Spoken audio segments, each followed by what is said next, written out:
Welcome to the Holistic Health Call, providing practical and science-based solutions to improving your health and feeling your best. The following discussion is for educational purposes only and is not intended to diagnose or treat any disease. Please do not apply any of this information without first speaking with your doctor. To stay up to date on the latest topics as well as all of our prior episodes, please make sure to hit the subscribe button and share these videos with family and friends. Now, let's head to the show.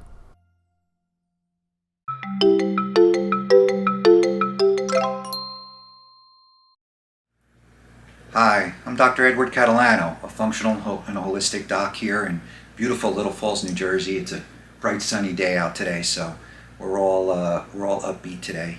And this is Ray Vasquez. He's a personal trainer and health coach. And today, we're going to talk about something physical, about the core and how to develop a good core exercise program. Ray, I see a lot of patients in the office, obviously, with lower back pain. Is one of the major common complaints of just everybody today, and I can adjust them and I could give them some exercises, but most of the time I find that they're out of shape. Their core is weak, especially after this past year where a lot of people are sitting on their computers now, even kids, right? I mean, They're not in school, the lack of exercise, gyms were shut and people were inside. And their cores got weak, bad chairs, not ergonomics at their work. So, you're back in the gym now and you're seeing clients, and I'm sure people, have that complaint. What are you doing with their core? How are you strengthening it, and what are you finding? I'm definitely finding a lot of people with, lower back pain. They're always, I get a lot of my clients that say they have lower back pain. And like you said, it's a lot of those. For those reasons, they're sitting a lot, not a lot of movement.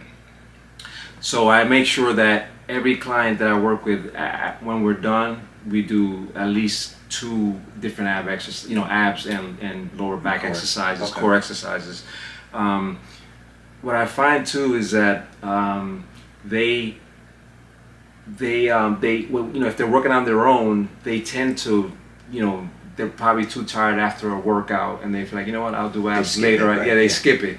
They'll say they're going to do it at home, but then they end up not doing it. I do that. Yeah, see,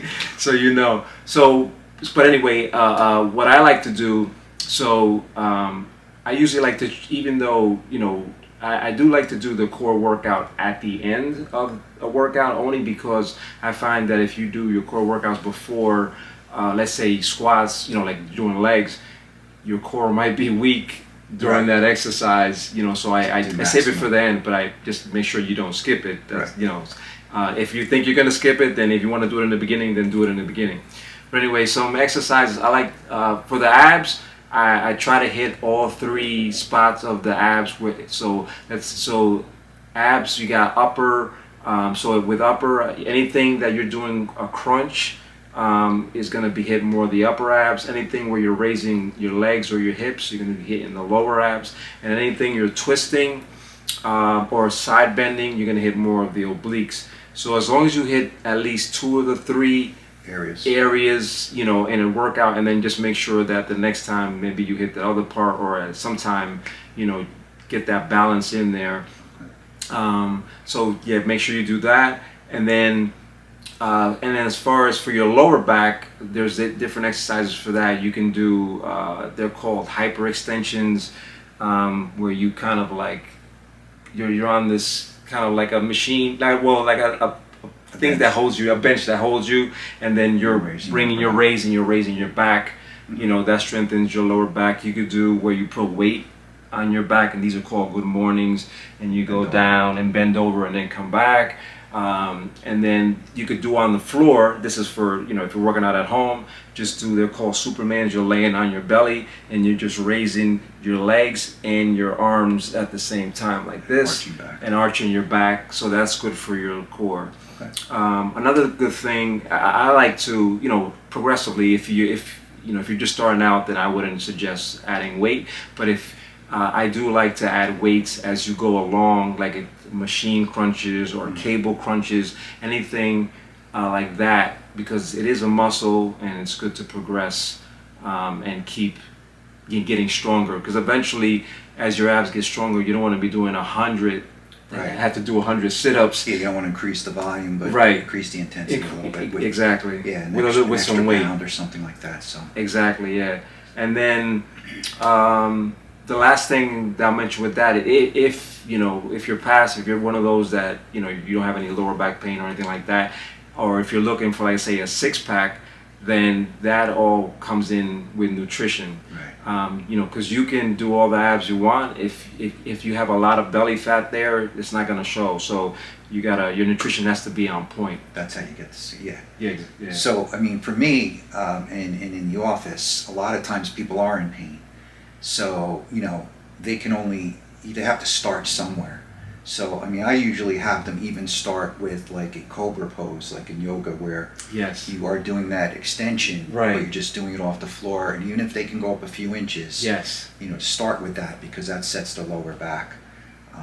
You know, and I find that people that don't have trainers or don't know how to exercise their ab, they go back to, you know, like when I was a kid, you know, we used to do the regular sit-up. Oh, those are so and, bad. and they're Yeah, bad. And yeah. then, you know, so, right, I mean, you see that in Yeah. the gym, and the sit-ups, you know, put a lot of strain on your lower back, especially as you get older. And you don't have good core strength if you're going to start with those, but, you know, Right. people go to that. And that's not, you know, that's not good for the back. And then, you know, there's right ways to do leg raises, right? I mean, you don't want to start at the bottom. I mean, when I was a kid, remember, you used to have to hold your legs, and they do that probably in the military too. Yes. And, you know, again, when you have that arch in your back, you're creating, you know, discomfort there and jamming of the spine. So, you know, doing them properly, Yes. and again, getting some good advice from, you know, a good trainer is really invaluable, because you may think you're exercising your core and developing it, but you're probably sometimes going to do more harm than good. Without a doubt. So for like one exercise, and if you know, at home this is kind of hard to do, but if you have what's called like a captain's chair where you're holding yourself up, By your I elbows. prefer So I prefer to raise my knees versus Right, on the back of your back. then raising my legs, because I feel like you do more hips. Yes. When you do that, then Yeah, and the further your legs spread out, just like a leg raise, you're going to arch your back and then Right. again cause compression. Exactly. Yeah. So, And then with crunches, I mean, and like you said, with the abs, I don't like, you know, where your feet are on the floor and your knees are bent and you're trying to lift yourself up. That, you know, like what you said, I prefer you're laying flat and your knees are up in the air, and you're basically, and you don't even have to put your hands, but if you do, don't pull on your neck. You're just using it to kind of, and you're just crunching, using a small little crunch Right. with knees up, and you're just using that small little, you know, right there, so it's all based on there. yeah, not and the we abs. call that just a pelvic tilt sometimes. Mm. You know, again, people in pain, or that are really out of shape, you know, you can just have them lay on their back with their knees up, and, you know, they have that arch in their back when they're on their back, and if they can just learn to push that into Push the that floor down, right. without even moving your upper back or your legs at all, that's the beginning, especially, again, if you're deconditioned and you're in pain. Definitely. So another thing that I like to talk to people about, again, you know, they got to start one way or another, is a plank. Yes. So, you That's a know, good one. sometimes I have people start with a plank, and people who don't know what that is, it's just you extending outward, and there's plenty of videos and things on planks.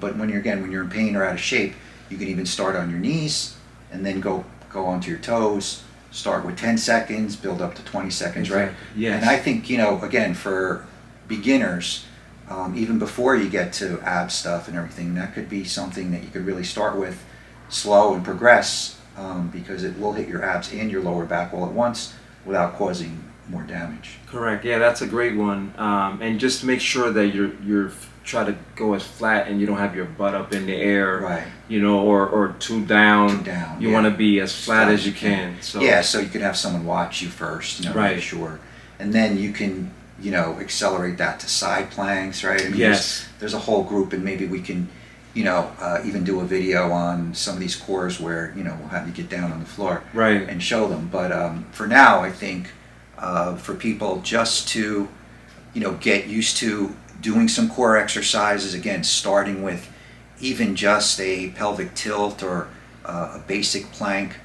If you're deconditioned and you really need to get in shape, that's a good place to start, because back pain is, again, it's just an epidemic in this country, and we need to be active, and go to a professional. If you have pain, we can treat you, and if you want to just get conditioned, you need a good trainer like Ray, who's going to give you the proper advice without hurting yourself even more. Right.